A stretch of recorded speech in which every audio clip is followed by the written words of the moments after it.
మా సోదరుడు రంజిత్ అంటే మా ఎమ్మెల్యే గారి అతని యొక్క డెవలప్మెంట్ చూసి, ఇంకోటి రాష్ట్రంలో ఉన్న కేసీఆర్ గారిని చూసి, యువ నాయకుడిని కేటీఆర్ గారిని చూసి ఆకర్షితులై అతను జూపల్లి కృష్ణారావు కూడా కాంగ్రెస్ టికెట్ ఇవ్వకపోతే రెబల్గా వేసి భారీ మెజారిటీతో గెలవడం జరిగింది. అలాంటివి మా మండలంలో ఇంకా 3-4 గ్రామాలు ఉన్నాయి. ఈ ఫెస్టివల్ తర్వాత కూడా మంచి బీఆర్ఎస్ పార్టీకి శుభసూచకమే ఉంటుంది. కాబట్టి ఈ యొక్క నిరంకుశ పాలన కాంగ్రెస్ ప్రభుత్వాన్ని, అదేవిధంగా మా దగ్గర ఒక దుర్మార్గమైన పాలన గడుపుతున్న జూపల్లి కృష్ణారావు గారు కూడా ఈ మొన్నటి ఎన్నికలు ఆయన కూడా ఒక కనువిప్పు కలిగింది. ఆ కనువిప్పుతోటి 2వ విడతల మ్యాక్సిమం కొలాప్స్ అయ్యిండు. 3వ విడతల కూడా మ్యాక్సిమం కష్టపడిండు. అన్ని రకాలుగా బలోపేతం చేసినా కానీ ఆయనకు కొంతవరకు ఎదురు దెబ్బనే తగిలింది. మా చిన్నమ్మాయి మండలం అనుకోండి, 3rd విడత అనుకోండి. అందుకొరకి అతను చెప్పేది ఒకటి, చేసేది ఒకటి. ఇంకొకటి అతనే కాదు, ఈ యొక్క రేవంత్ రెడ్డి గారు కూడా 420 హామీలు ఇచ్చి 420 హామీలతో కూడా దుర్మార్గమైన పాలన పాలిస్తున్నాడు. ఎందుకంటే అతను చెప్పిన 420 గ్యారంటీలు ఒకటి, 6 గ్యారంటీలు ఒకటి, అన్నీ ఫెయిల్ అయ్యి కేవలం ఒకటి మాత్రమే, బస్సు మాత్రమే ఒకటి కేవలం నడుపుతున్నాడు.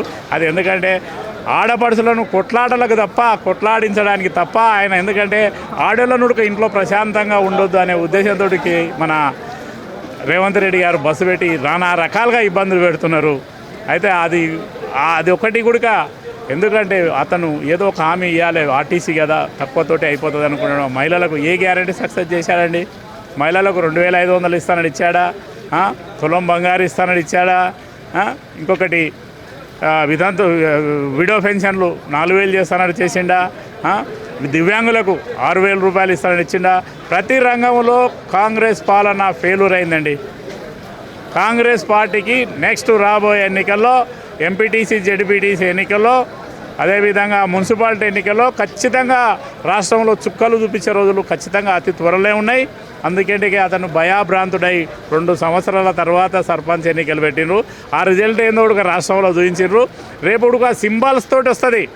రేపు కూడా ఎంపీటీసీ ఇవన్నీ కూడా లోకల్గా ఉన్న ఎలక్షన్స్ కూడా, కార్పొరేట్ ఎలక్షన్స్ కూడా సింబల్స్ తోటి వస్తాయి.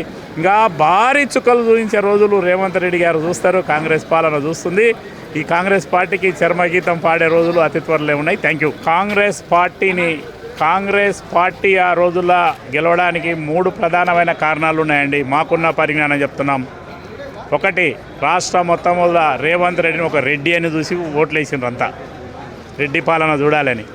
రెండవది, ఇతను టీడీపీలో పనిచేసిండు, ఆ టీడీపీ వర్గాలు పనిచేసినాయి. కాంగ్రెస్కి ఆల్రెడీ ఓట్ బ్యాంక్ ఉంటుంది.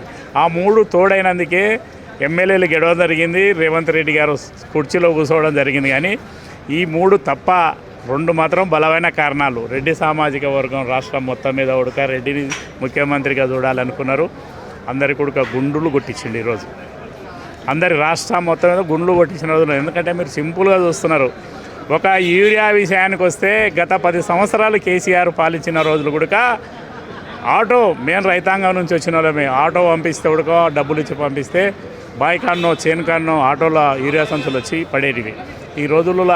ఈరోజు చెప్పులు పెట్టి పాపం ఆకలి కొని దూప కొని అల్లమట్టిస్తున్నారు ఈరోజు ప్రజలు యూరియా కొరకు. కేవలం యూరియా అంటే రైతే రాజు అన్నారు కదా, ఆ రాజ పాలనను ఈయన దుర్మార్గమైన రేవంత్ రెడ్డి పాలనతోటి బస్టు పట్టిస్తున్నాడు రైతులను. బస్టు పట్టిస్తున్నాడు. మద్దతు ధర అన్నాడు, ఎడ ఇస్తున్నాడు బరాబర్. రుణమాఫీ అన్నాడు, ఎక్కడ చేసిండు? మా ఇంట్లోనే ఉన్నాయి, 4గురికి రాలే రుణమాఫీ. 4 ఉంటే 4గురికి రాలే. ఎక్కడ చేసిండు? ఉట్టి మాయమాటలు, తప్పుడు లెక్కలు, తప్పుడు కాగితాలతోటి తప్పుడు వ్యవహారాలు చేసుకుంటా. ఒకటి నోరు మాత్రం ఉంది గట్టిగా చేయడానికి. మేము బీఆర్ఎస్ పార్టీ లీడర్గా మండలంలో ఉన్న విలేజ్లో, ప్రతి విలేజ్లో కూడా బీఆర్ఎస్ పార్టీ కార్యకర్తలకు, శ్రేణులకు, కుటుంబ సభ్యులకు అందరి కూడా అండగా ఉన్నాం. మాజీ ఎమ్మెల్యే గారు అనుకోండి, పార్టీ అనుకోండి, కార్యకర్తలు అనుకోండి, ఈరోజు కూడా నిరుత్సాహం చెందలే. ఓడిపోయిన దగ్గర కాలర్ ఎగిరేలే మా వాళ్ళు. బీఆర్ఎస్ కార్యకర్తలు అనుకోండి, లీడర్స్ అనుకోండి, ఓడిపోయినామని నిరుత్సాహపడలేదు. ఎందుకంటే ఖచ్చితంగా రాబోయే రోజుల్లో కేసీఆర్ గారు ముఖ్యమంత్రి అవుతారు, మా తాలూకాలో శాసనసభ్యుడు బీరం హర్షవర్ధన్ రెడ్డి గారు అవుతారు. అదే దృఢ సంకల్పంతో మా చిన్నమ్మాయి మండలే కాదు 7 మండలాలు కూడా చాలా ప్రతిష్టంగా ఉన్నది. అంటే ఒక్కసారి అవకాశం అనేది చూసిండ్రు. ఈ దరిద్రమైన పాలన మనం రాబోయే రోజుల్లో చూడొద్దనేది ప్రతి మహిళ, ప్రతి వృద్ధుడు, ప్రతి యువకుడు ఈరోజు కంకణబద్దులై కంకణం కట్టుకున్నారు.